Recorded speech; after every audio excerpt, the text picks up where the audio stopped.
Hello, everyone, and welcome back to our channel, where learning English is easy and fun. I'm Emma. And I'm Daniel. Hello, Emma. Hello, everyone. It is so good to be here with you all today. How are you today, Emma? You look very happy. I am very happy, Daniel.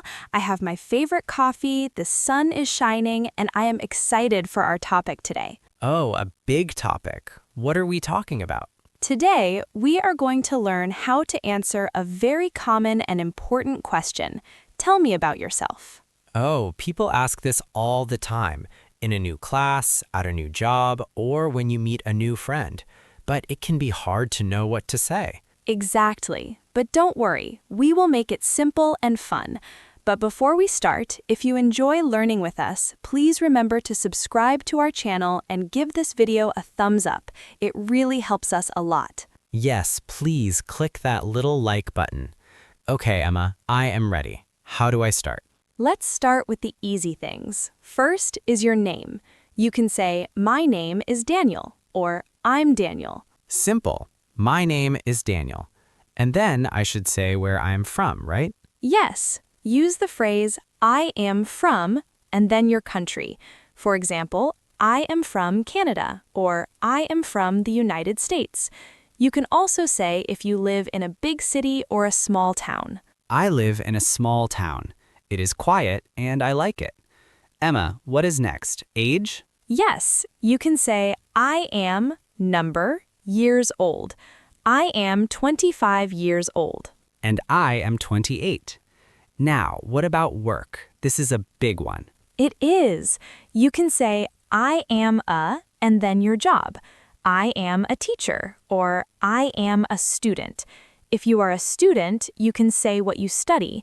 To study means to learn a subject at school. I am an English teacher. I love my job because it is very creative. Creative means you use your imagination to make new things. That's a great word.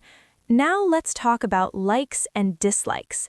This shows your personality. You can talk about your favorite food, like pizza or pasta, or your favorite color. My favorite food is pizza, but I do not like olives. See, that is a perfect introduction. You can also mention your hobbies, the things you do for fun, like "I like to read books," or "I like to play sports." I play soccer on Saturdays. It is fun to be active. Let's put it all together for the listeners. If you are at a party, you can say, "Hi, my name is Emma. I'm a student from the United States. I love to paint and listen to music, but I don't like to wake up early." That is so friendly and clear. And remember, everyone, you don't have to say everything at once. Just choose 2 or 3 things. Exactly. The goal is communication, not perfection. Don't be afraid of mistakes. Mistakes are your friends because they show you are trying. I love that. Mistakes are my friends. It makes me feel much more confident. You should be. Every small step is a victory for your English brain. Be patient with yourself and celebrate your progress. Wow, I feel ready to meet someone new now. That's the spirit. Now we have some homework for you. Please go to the comments below and tell us about yourself. Yes, tell us your name, where you're from, or one thing you like. We love reading about our amazing listeners. Thank you for joining us today. Keep practicing, keep smiling, and we will see you in the next episode. Bye-bye, everyone. Keep working.